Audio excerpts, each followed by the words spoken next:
Fala galera, mais um vídeo aqui pro canal. Assisti ontem, assim como vocês também devem ter assistido, a coletiva do Pedrinho, em relação a reforços, em relação à gestão do Vasco.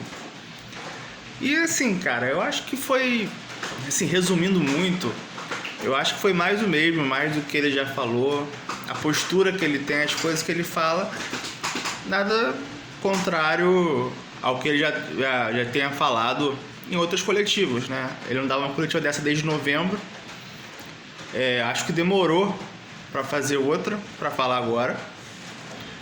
E sinceramente não tem nada de novo, não tem nada de esperançoso em relação à melhora do time, do ambiente. Porque a gente sempre vê o Pedrinho muito na defensiva, né? Às vezes até num vitimismo exagerado. Em relação a algumas coisas do Vasco, da gestão dele, que eu fiz, eu tentei, eu fui lá, assim, sabe? Eu não critico aqui, não tô falando de caráter de Pedrinho, ou se ele não é vascaíno, a gente só coloca em discussão a gestão dele ser um bom administrador, um bom gestor de clube. Eu acho que não é. Então, assim, algumas coisas incomodam, que o fato dele defender o Felipe absurdamente. Porque o Felipe tem preparo, tem todos os cursos, não interessa. Na boa, e aí? Aí ele foi e falou ontem que porque a contratação do Nuno e do Tietê foram do Felipe. E aí, assim, faltou alguém chegar e falar: então, mas assim, essas duas que você está citando, ela compensa as outras 7 que foram feitas erradas? As 7, quando eu digo as 7, desde a janela passada, já era a gestão dele, já era ele, já era o Pedrinho, já era ele, Felipe, Santana. Que é assim, Jean David, Emerson Rodrigues, Max Domingues, Lloyd, Garré, Lucas Oliveira, Maurício Lemos. Já contei 7 aqui. E aí? Aí estão os 2 que ele citou, vale em relação aos outros 7. Essa conta não fecha, pô.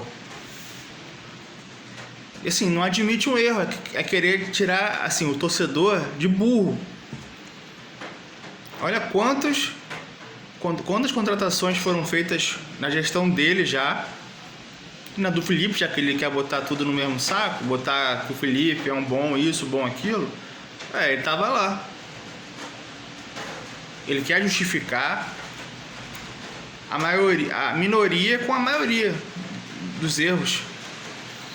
E aí o que acontece? Quando toda hora se fala, porque o Vasco não tem dinheiro. Não tem dinheiro, mas gasta 10 milhões no Lloyd, uns 8 no Jean David, um pouco menos no Max Domingues. Entendeu? Tá pagando um salário alto, mesmo que tenha vindo de graça, vai pagar pro Thiago Mendes. Então, assim, dinheiro teve, porque foram 7 contratações aí, algumas que o Vasco desembolsou um valor considerável perante os jogadores, né? Jean David, Lloyd, Emerson, Max, entendeu? Fora os salários. E fora Souza, Alex Teixeira, sabe? Que veio no pacote Coutinho. Então, assim, tudo isso é dinheiro. Então, quando o Diniz chega e fala, vamos contratar apostas, o Pedrinho fala que nunca prometeu um reforço nível Real Madrid. Realmente, ninguém vai trazer, nem o Palmeiras nem o Flamengo vão contratar isso, né? Isso é óbvio. Mas, assim, a questão é, beleza, vai trazer apostas, mas para trazer apostas do nível que vieram, porque assim, se tem a questão do scout para ajudar, eu queria saber qual foi o grande scout, os grandes números do Lloyd, os grandes números do Jean David, do Domingues, do Emerson Rodrigues, do Garré também. Qual foi o scout? Ou porque contrataram um cara porque o cara jogou não sei não sei em que ano no Manchester City. O outro jogou no México há um tempão, então um cara de 33 anos pode jogar de ponta. Não, porque ele está no México, é um mercado competitivo, né? Como o Paiva falou uma vez, né? Do Jean David, sabe? Então, assim, para você trazer apostas, você tem que ver, por exemplo, idade do jogador, característica, números, finalizações, números de gols, pegando a parte ofensiva. Entendeu? Por exemplo, esse Andrés Gomes aí, que o Vasco tá no Rennes e tal, cara, não vi nada demais.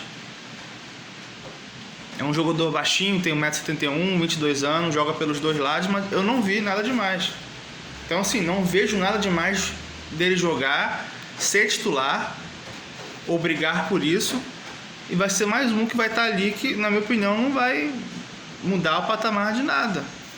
Então, para trazer mais um cara, ou desembolsar um dinheiro, ou que pague o salário, cara, aposta no que já estão aí ou aposta na base. Porque, sinceramente, vai trazer um cara de 22 anos para jogar e não der certo, mais um para pagar salário, contrato, não sei quantos anos de contrato. Entendeu? Porque tem isso, o Vasco ele erra na contratação e ele erra no tempo de contrato. O contrato do Marcos Domingos vai aí acho que uns 3 anos. Ou mais, ou 3 ou 4 anos. É longo, ele está emprestado. O esforço tá lá um tempão, não vai ser aproveitado. E o Vasco não consegue nem emprestar, nem negociar o jogador. Aí o Barros vai voltar pro Vasco, né? Pelo que já foi falado no América Mineiro. Vai mudar o quê? Vai precisar de atacante, inclusive centroavante, que também ninguém na coletiva já questionou o Pedrinho em relação a isso. Mais de um ano que o Vasco só tem o Verratti. E zagueiro.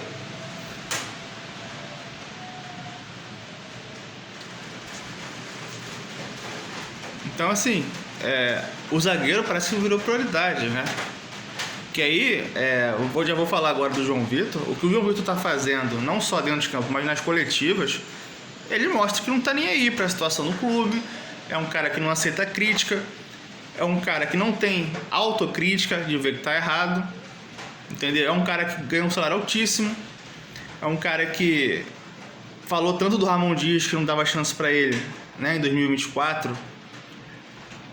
Mas o Paiva também às vezes não botava ele de titular. Errou já desde o ano passado, errava muito. E esse ano erra novamente. Então será que o problema era só do Ramon Dias? Será que realmente ele acha que joga pra caramba?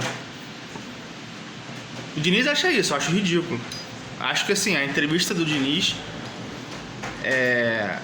a entrevista dele realmente às vezes irrita na questão dele assim, querer ganhar o grupo, confiar no grupo, mas às vezes não precisa falar algumas coisas que aí você irrita o torcedor. Aí você tira um pouco, repito, torcedor pra burro.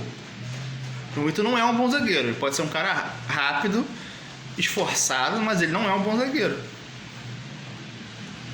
E quando o Vasco teve chance de negociar pro Cruzeiro, lá teve a proposta, eu pensei, beleza, a questão vamos trazer quem no lugar dele? A questão não era o Vasco se desfazer do João Vitor. A questão era quem vai trazer, porque ele ia sair e não sei quem viria. Provavelmente o Vasco poderia negociar ele e ia ficar com o Maurício Lemos. Aí vocês viram que foi o Maurício Lemos. Ia demorar para trazer um zagueiro, porque iam apostar na solução, que era o Maurício Lemos, ou o Lucas Oliveira para jogar do lado direito. E aí a gente já está agora, acho que talvez até pior, porque a janela está fechada e a gente não ia conseguir trazer ninguém. Ia ser pior. Então assim, só que agora a janela está aberta. Você pode trazer alguém. Ah, mas quem vai? Cara, já não interessa mais. De coração. 2 posições que eu acho que já não tem mais o que falar, assim. Ah, vem fulano. Então traz. Sabe? Que tá desesperador. Lógico que traz com uma responsabilidade. Mas, cara, tem que vir alguém. Acho que zagueiro e um centroavante. Porque eu falo assim, o Verratti é um cara pesado, é um cara de área. Eu acho que não tem outro modelo de jogo. O Vasco vai querer jogar reativamente, em transição. O Vasco não tem um jogador para você ser esse cara mais vertical. O Vasco não tem esse centroavante, esse estilo de centroavante. Então, estão satisfeitos só com bola na área, essas coisas? Porque para a bola vir para ele tem que ser de fora para dentro, nunca tem um passe mais à frente, entendeu?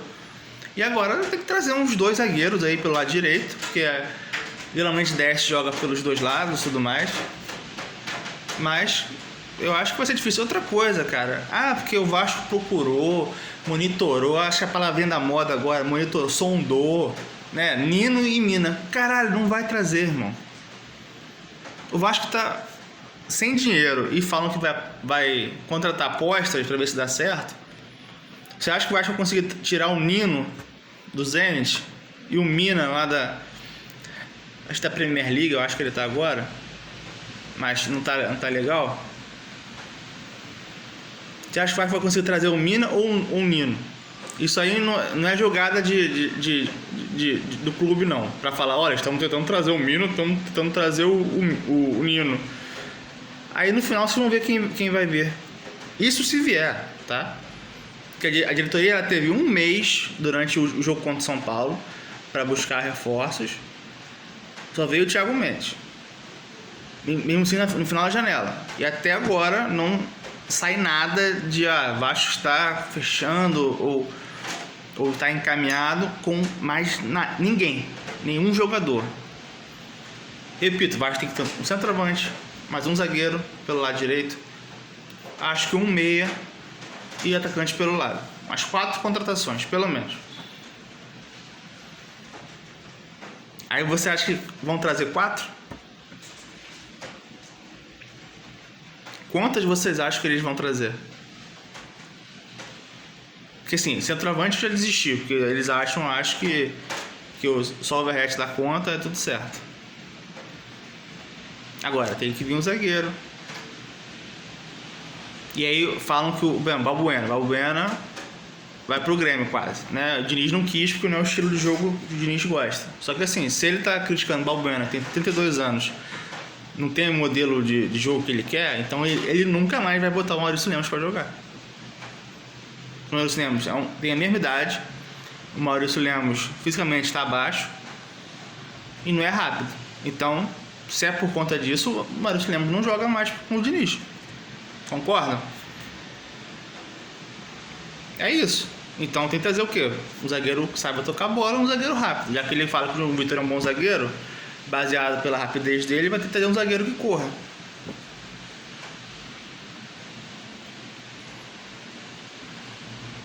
E agora? Domingo temos jogo. Já falei aqui. Quem vai jogar na zaga no lugar do João Vitor?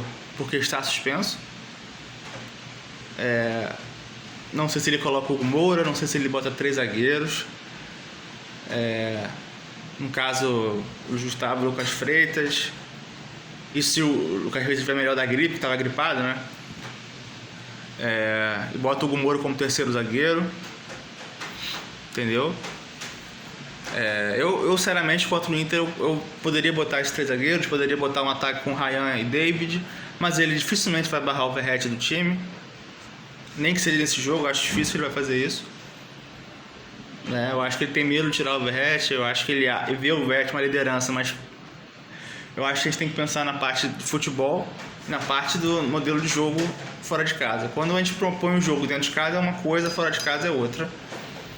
Mas eu acho que ele vai botar uma linha de 4, deve botar o Hugo Moura ali e jogar da mesma equipe que jogou contra o Del Valle. Piton voltando, vai ser isso. Nuno ali pelo meio, David, Ryan, Verratti, Jair e Tietê, e é isso. E torcer para tudo dar certo, né? Vamos ver se a sorte agora ajuda um pouco.